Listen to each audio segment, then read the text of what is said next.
We know that they were giving radioactive cocktails to pregnant women. We know that they were feeding radioactive oatmeal to children in state schools. They've admitted to those things. They've admitted to those things. They've admitted to those things. Now to a News Nation exclusive investigation into a secret government experiment that was carried out in St. Louis. Residents tell us they still remember a mysterious fog. Children would run through it. Mothers would try and close their windows against it. For decades, they all had questions, and now we're seeking answers.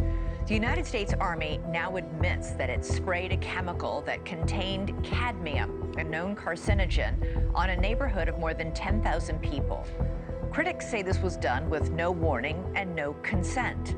Well, tonight we return to the site of that demolished neighborhood and speak with former residents who believe the government turned them into human test subjects. Although the Army admits that the test happened, it is not admitted to harming the residents. News Nation's Natasha Zubez investigates what was in the fog and why the truth may still be buried. The fog drifted through the streets like a ghost. That's exactly what it looked like, a thick fog. It was summertime and it was hot. We would just run through it as fast as we could and try to just cool ourselves off. It stuck to you. The spray was so foul as far as the odor. It made some of us have headaches, nausea, dizziness. That's what I remember. It made me sick.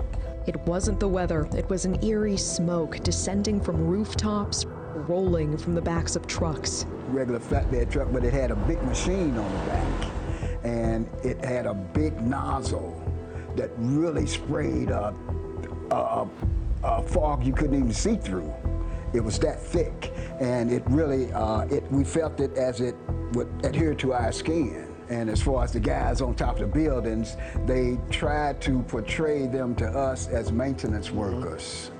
But we was like, what is a maintenance worker doing? And basically a hazmat suit. And they had masks and goggles.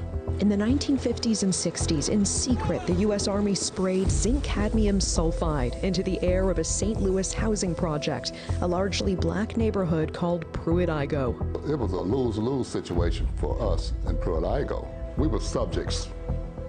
We were subjects. They didn't ask for our permission. We didn't ask for them to spray us. My government used me like I was a guinea pig. We're standing at where Pruitt-Igoe used to be here in St. Louis, and it's hard to believe more than 10,000 people used to live here. As we bring our drone up, you can see it's mostly just an empty lot now, overgrown with trees. This used to be filled with 33 high-rise buildings. It was all demolished in 1976. And according to the National Research Council, St. Louis was chosen for spraying experiments because it had similar characteristics to Soviet targets like Moscow in terms of population density and terrain and proximity to a river.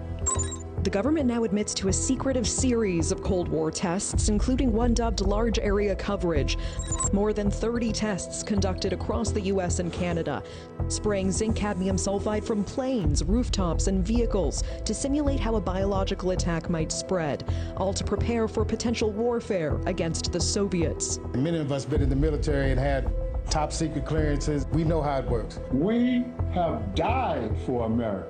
We have fought for America.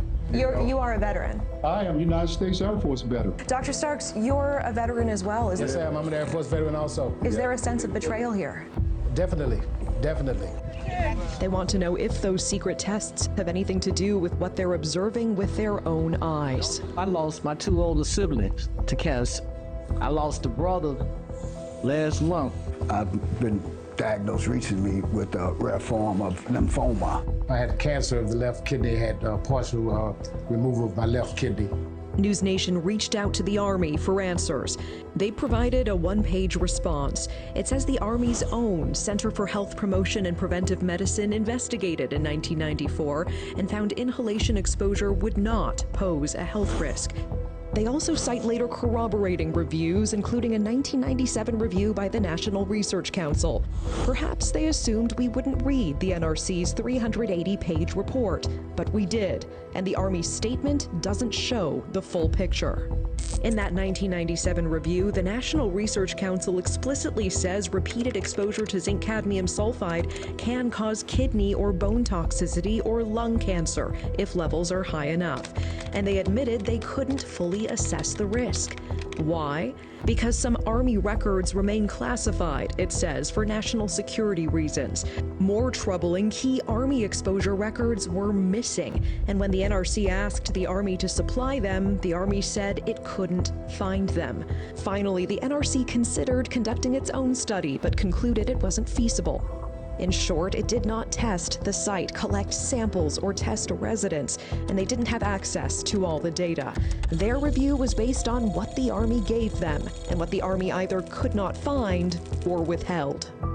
The Army ends its statement to News Nation by saying, quote, "None of the reports contained evidence of a radioactive component to the zinc-cadmium sulfide dispersion tests. Residents say the secrecy and delays are no accident." They're waiting us out. They're waiting on all of us to die.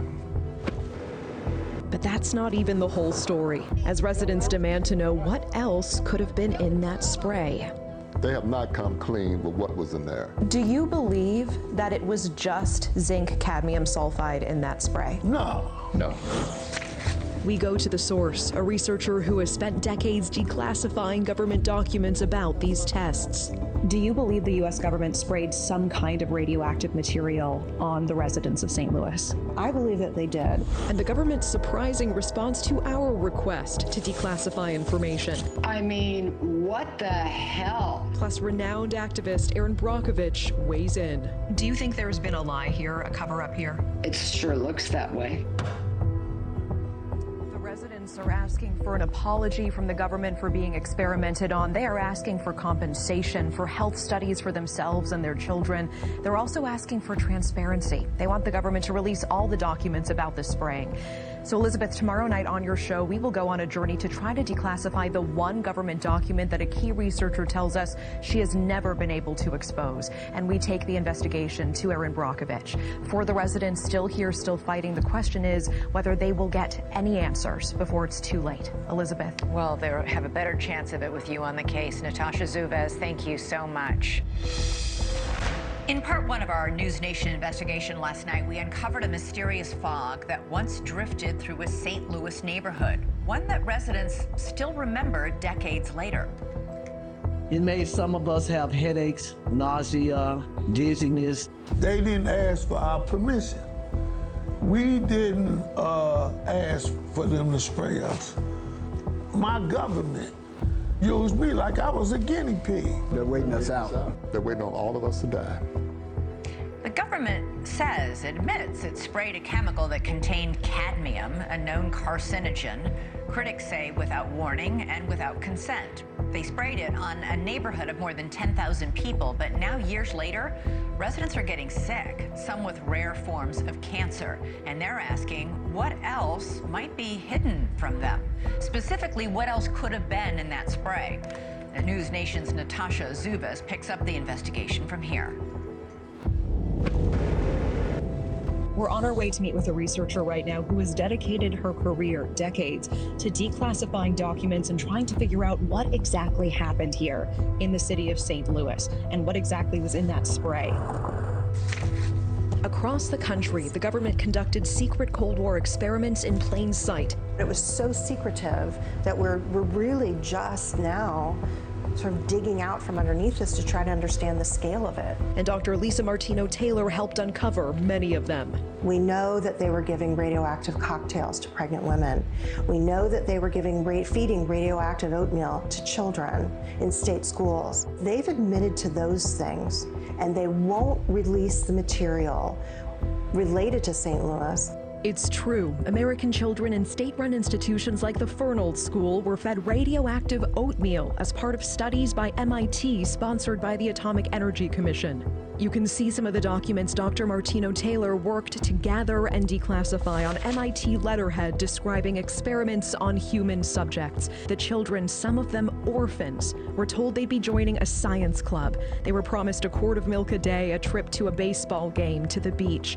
A copy of the 1994 congressional hearing shows those children, now grown, describing being told the oatmeal was just vitamins and recalling the health problems that followed: lumps on my arms, my stomach.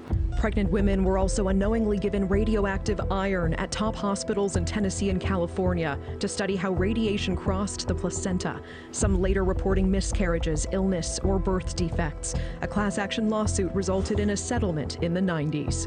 Do you believe the U.S. government sprayed some kind of radioactive material on the residents of St. Louis? I believe that they did. There's so much contextual evidence that points that way, and I spent years looking at this. She says her research reveals the men who designed and oversaw the St. Louis experiments were some of the top experts in radioactive weapons. We know that the people who designed the study, who oversaw the study, these were all the radiological weapons experts who were looking at open-air radiological weapons. One of them, Brigadier General William Creasy, was head of the Army Chemical Corps, the very branch leading America's secret radiological weapons program during the Cold War. He brought in a scientist named Philip Layton, who was the Army's leading authority on using radioactive particles in aerosol form, fog-like clouds designed to drift over enemy terrain. So the very man who designed this spraying experiment in St. Louis was an expert in using radioactive fog against the enemy. Yes, he was the expert, the expert. Then she says there's the timing.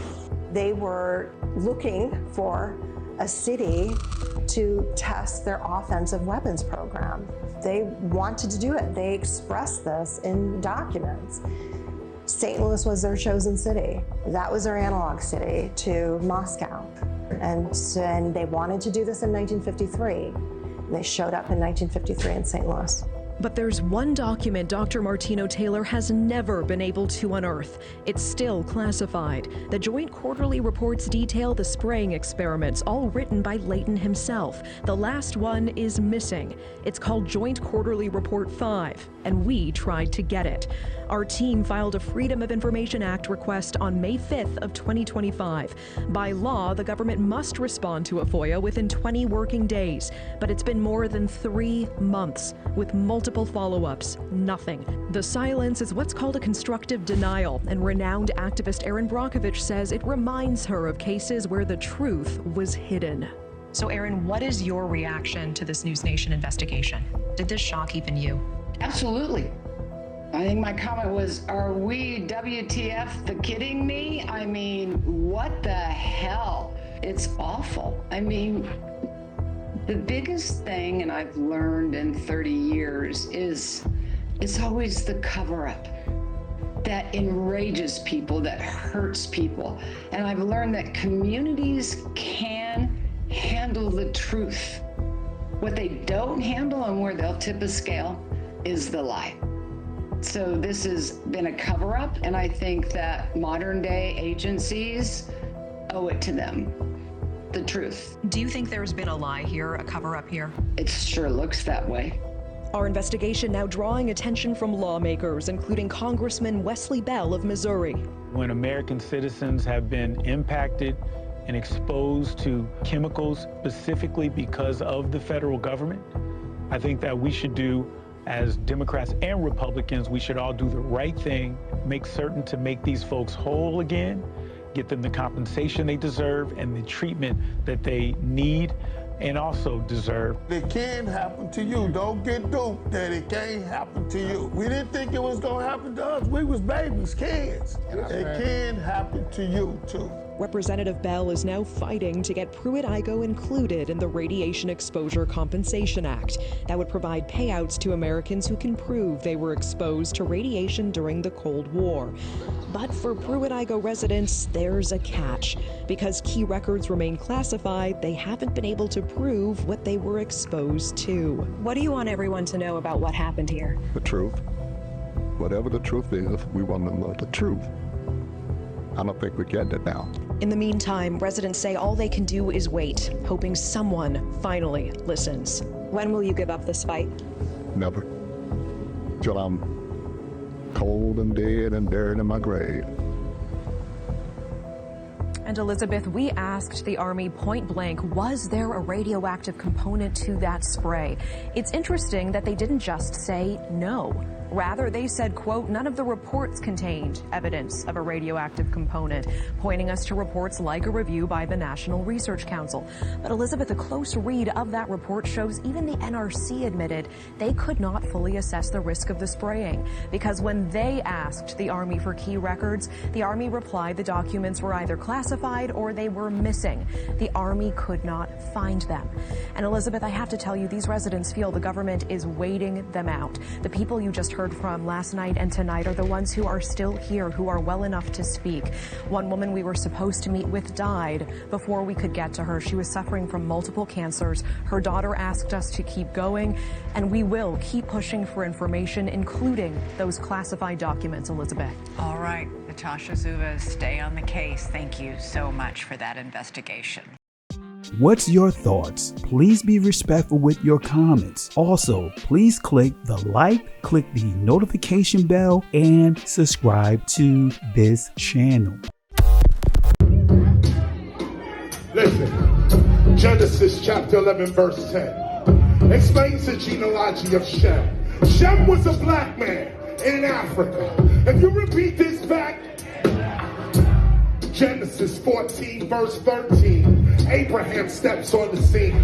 Being a descendant of Shem, which is a fact, means Abraham too was Abraham, born in the city of a black man called Nimrod, grandson of Ham. Ham had 4 sons. One was named Canaan. Here, let me do some explaining. Abraham, Isaac was Jacob had 12 sons, for real, and these were the children of Israel. According to Genesis chapter 10, these were the children of Israel. According to Genesis chapter 10, these were the children of Israel. According to Genesis chapter 10.